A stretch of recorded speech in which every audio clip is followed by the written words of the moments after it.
साथियों नमस्कार, मैं रविंद्र चौधरी आज आप सब लोगों से सरकार ने इस लॉकडाउन में जो शराब बेचने की जो मुहिम शुरू की है उसके संबंध में बात करने के लिए जुड़ा हूं। मैं साथियों ये उन सब लोगों के मुंह पर तमाचा है, उन सारे कोरोना योद्धाओं के, वो डॉक्टर हो, इंजीनियर हो, पैरामेडिकल स्टाफ हो, उन सब के मुंह पे तमाचा है जो अपने घर परिवार को छोड़कर सरकार के एक आह्वान पर लोगों की जान बचाने के लिए और इस महामारी से लड़ने के लिए सड़कों पर आ गए हैं, सरकार का सहयोग दे रहे हैं। ये उन सब लोगों के मुंह पर तमाचा है, उन सारे पुलिस ऑफिसर्स पर, उन सारे नगर निगम कर्मचारियों पर जिन्होंने अपने छोटे छोटे बच्चों को और अपने बूढ़े माँ बाप को घर पे छोड़कर सरकार के लॉकडाउन को फॉलो कराने में लगे हुए हैं। मैं समझता हूँ ये उन सारे किसान साथियों पर तमाचा है जो अपने बच्चों जैसी जिन्होंने फसल तैयार की, सब्जियां तैयार की, लेकिन सरकार के लॉकडाउन को सफल बनाने के चक्कर में वो अपनी सब्जियों को बेच नहीं पाए। मैं समझता हूँ ये सारी गतिविधियां इन सारे कोरोना योद्धाओं के ऊपर एक करारा तमाचा है। मैं साथियों इसके साथ ही साथ मैं बात करना चाहूंगा, जिस तरीके से सरकार ने अपील की थी कि भैया आप अपने घर में काम करने वाले अपने कर्मचारियों को, वो बड़ी से बड़ी कंपनी में हो, चाहे आपके गार्डन में काम करने वाला हो, सिक्योरिटी में काम करने वाला हो, सब लोगों की सैलरी टाइम पे दे।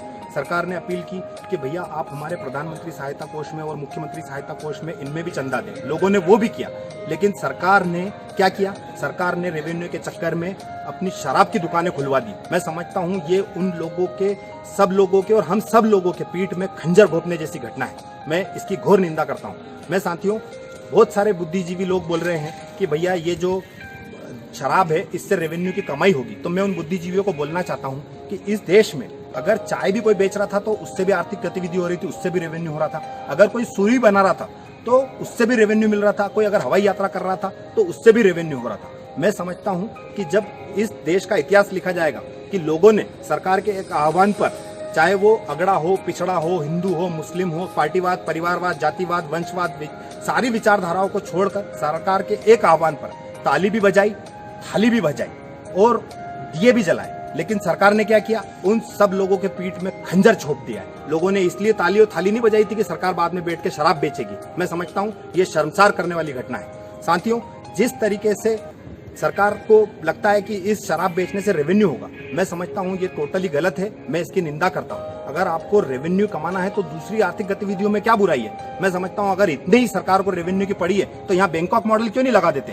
अगर सरकार को इतनी रेवेन्यू की पड़ी है तो मैं समझता हूं कि बहुत सारे लोग ऐसे हैं जिनको लीवर, किडनी की जरूरत होती है। अगर उसको दारू पी के खराब करने से क्या मतलब? अगर सरकार को इतना ही लगता है तो उसके ऊपर टैक्स लगा दे ताकि लोग अपने लीवर, किडनी बेच के कम से कम देश की सहायता कर सके। ये शराब बेचना किसी भी तरीके से न्याय संगत नहीं है। मैं समझता हूं अगर टैक्स वसूलना इतना जरूरी है तो टैक्स तो आजादी के पहले भी वसूला जाता था, अंग्रेजों के समय पे भी वसूला जाता था। लेकिन हम लोगों ने, हमारे देश के क्रांतिकारियों ने लड़ाई लड़ी इसलिए कि हम एक सम्मानपूर्वक जीवन जी सकें। लेकिन जिस तरीके से सरकार को यह समझना चाहिए कि टैक्स वसूली में और दलाली में अंतर होता है, मैं समझता हूं ये जो सरकार अब जो टैक्स वसूली के नाम पे जो शराब बेच रही है, ये कम से कम टैक्स तो नहीं है, ये कुछ और है। ये हम सब लोगों को मिलकर समझना पड़ेगा। अंत में मैं सभी साथियों को यही कहूंगा और मैं देश की सर्वोच्च न्यायालय से और महिला आयोग से भी अपील करूंगा कि इस लॉकडाउन में शराब बेचने की वजह से जो भी अपराध होते हैं, चाहे वो महिला अपराध हो, चाहे वो सड़क दुर्घटनाएं हो, चाहे महिलाओं के रेप के केस हो, उसमें जो भी प्रदेश के मुखिया हैं उनको और केंद्रीय सरकार को मुख्य अभियुक्त बनाया जाए, क्योंकि ये लोग भी उसके लिए इतने जिम्मेदार है। मैं लोगों को, जनता को यही संदेश देना चाहूंगा कि आप किसी के भरोसे न रहें, क्योंकि सरकार खुद शराबियों और बेवड़ों के भरोसे है। मैंने आज ये अपनी आंखों पर पट्टियां इसलिए बांधी नहीं है कि मैं मुगालदे में हूं। मैं आप सब लोगों को इस पट्टी के माध्यम से अवगत कराना चाहता हूं कि हम सब लोगों के आंखों पे सरकार पट्टी बांधने का काम कर रही है, हमारी आंखों में धूल झोंकने का काम कर रही है। साथियों हम लोगों को बहकावे में नहीं आना है और इस पट्टी को अपनी आंखों पर से हटाना है, तभी इस देश का भला हो सकता है। मैं समझता हूं सरकार की ये जो रीति नीति है, जिस तरीके से उनकी कथनी और करनी में अंतर है,